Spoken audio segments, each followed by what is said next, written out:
Welcome to LearnHowToQuilt.com. I'm Ann, and this is the 12th video in our Star Sampler series. Up to now, you've been working on these 6-inch blocks, but today you'll learn how to make this 12-inch double sawtooth star.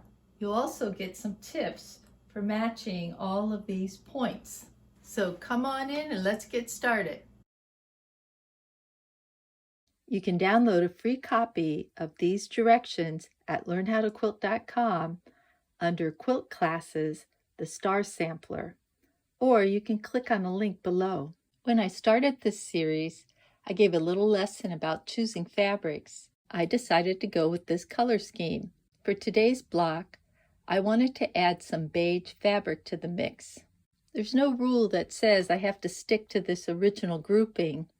I'm just expanding it a bit. So I've pulled some other beiges that might work with this fabric. So if you're just looking at color, this beige probably fits in best with the beige here, but I've already got a bunch of this. I wanted to expand on this. I was thinking of going more towards the yellows. Now both of these fabrics pattern matches the feel or the look of this fabric, but I think these might be a little too yellow for what I'm looking for. I like this beige. It's got some blue undertones in it. While it doesn't quite match this white or off-white here, because it has the blue undertones, it doesn't look so bad. This fabric is more gold. I like it because the pattern in this has the same sort of feeling as the pattern in this, but still it might be just a little too yellow for what I'm looking for. This fabric's pattern definitely doesn't match up with this, other than there's lots of little dots here, and there are some dots in this fabric. But I like that it's got this off-white here in the background, and it's got these blue dots that sort of act as a bridge between these two fabrics. So while the patterns are a little bit different, I'm thinking I could get by using little bits of this in the sampler. Let me get this pressed and ready to go. This double sawtooth star is made up of a 6-inch sawtooth star in the center, and then these rays are added around the outside edge. You only need a small amount of fabric for those rays and the outside border. Of this border fabric, the largest piece you need is a little over 7 inches. So you can get by with purchasing a 1/4 yard or use up some of your scraps. For the rays, you just need about an 8-inch square of fabric. If the pattern for this center star looks familiar, that's because we made these in the last video in this series. For this star, you also can get by with about an 8-inch scrap of fabric. I'll leave the link to the videos for making this sawtooth star below. The cutting sizes for this center star can be found on page 1. These measurements are the same ones featured in the last video's no waste method. If you want to try a different technique, no problem.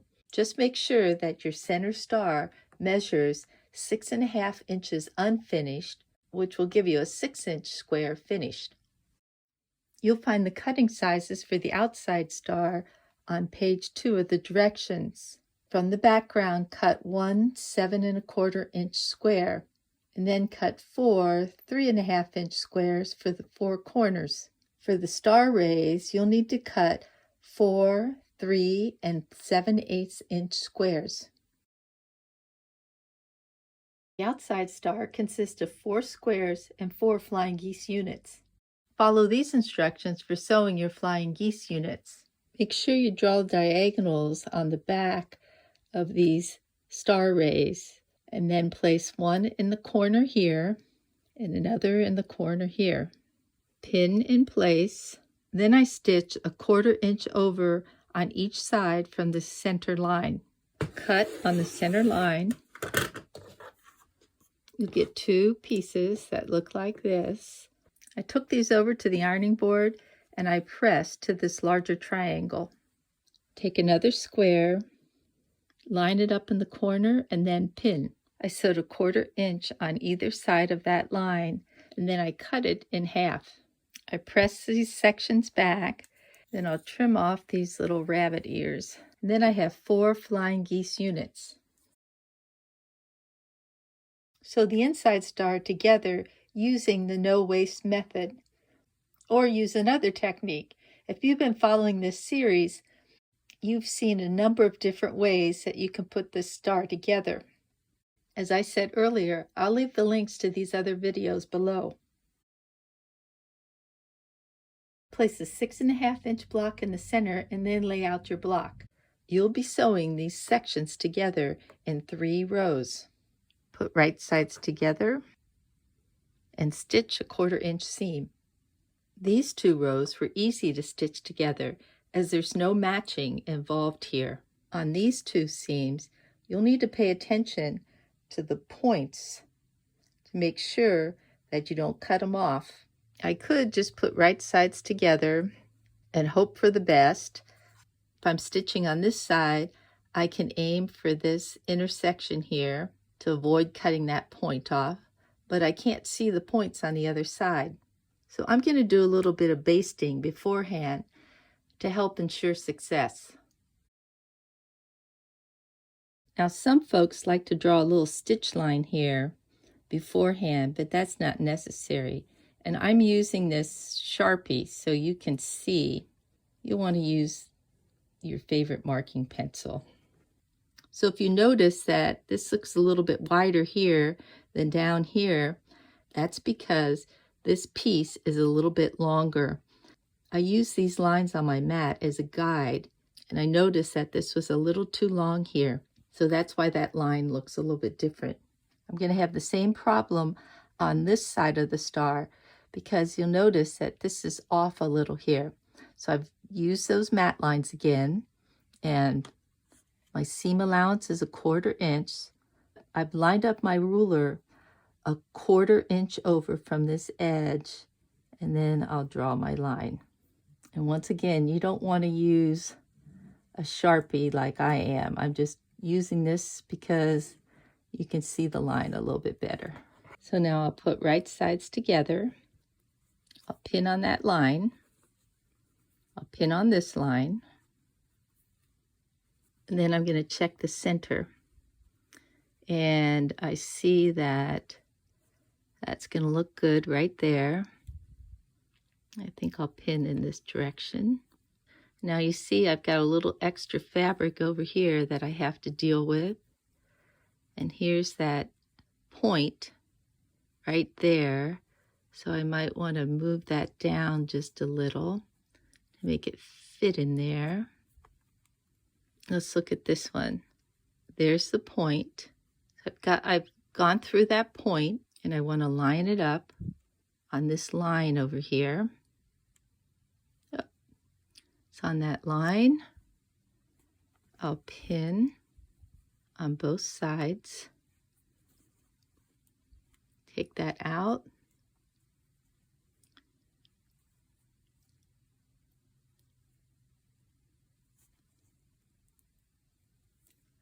I put in a few basting stitches there, like the back stitch right here, 1 basting stitch, and then I'll move over towards that center.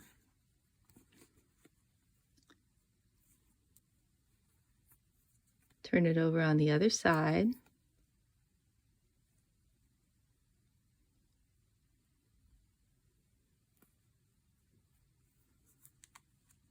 I'll back stitch here, a little stitch. And that's because if I have to tear this out, I don't lose all of these stitches all the way across. So I'll continue. I want to make sure that I kind of stay on that line. I'll back stitch here. Because this is off a little, I think I'm going to sew all the way to the end just to make sure that I get those lined up the way they're supposed to be. Let me take out those pins.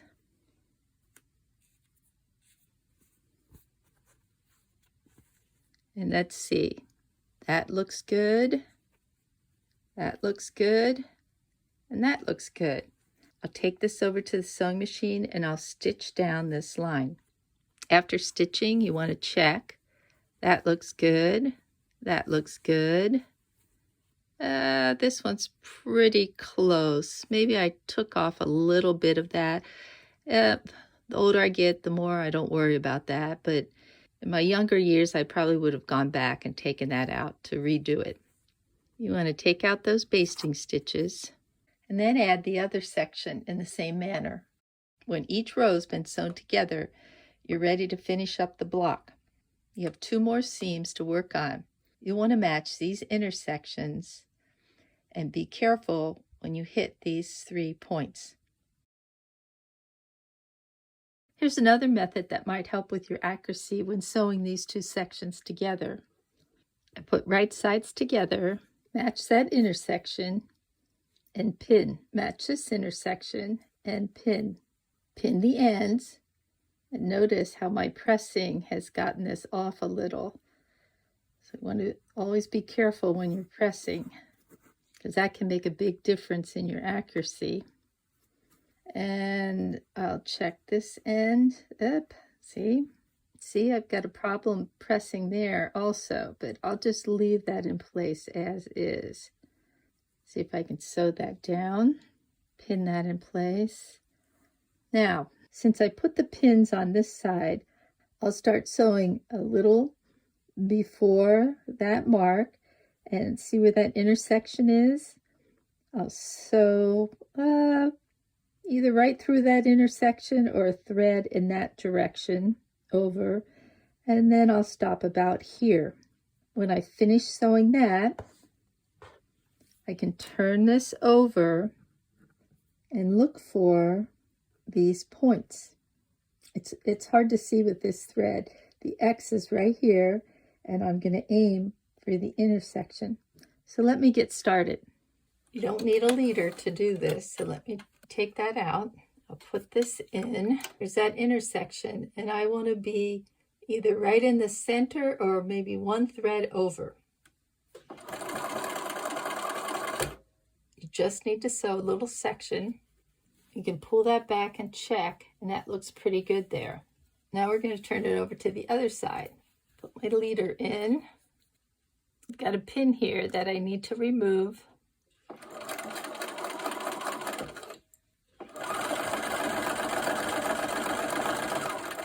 There's another pin. Get that out. I'm using the stiletto to hold that intersection in place. And now I'm coming up on this point.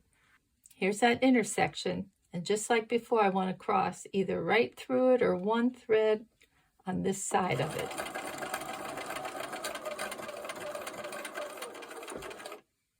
Like I've got a little extra fabric in here, and I'll use my stiletto to sort of distribute that.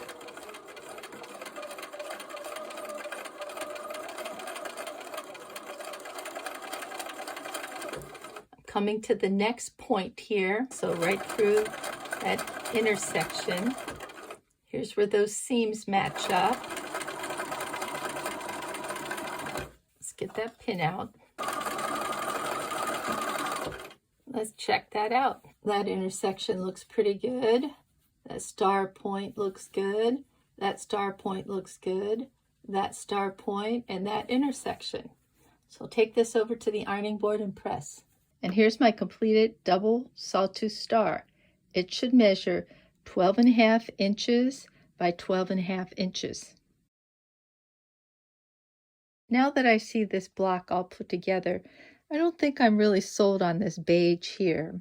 I'm thinking about remaking it, either using this as those star points, although I think it might be a little too white and I was trying to get away from that, or possibly this one. I don't know. I think I'll hold off until I have more blocks made. That happens sometimes when you're making a sampler quilt. I didn't mention this earlier, but I also veered away from the value placements in the original quilt. Even though it's pretty faded now, you can still see that the background in the original Sawtooth star was a dark, whereas the background in this new star is more of a medium. The center is where the dark's located. I think I was really focused on getting that red to stand out like the blue in the original block. When you look at this block, the red does stand out. If I were to use this white in the star points, then you would notice the white more than the red. So that's something else to think about. You'll have to stay tuned to see if this block makes it into the final quilt. In the next video, you'll get some more quilting tips when you work on this 12-inch Martha Washington star. Hope to see you next week. Thanks for visiting LearnHowToQuilt.com. We'd love to have you like, subscribe, and share our videos with your friends. Thanks.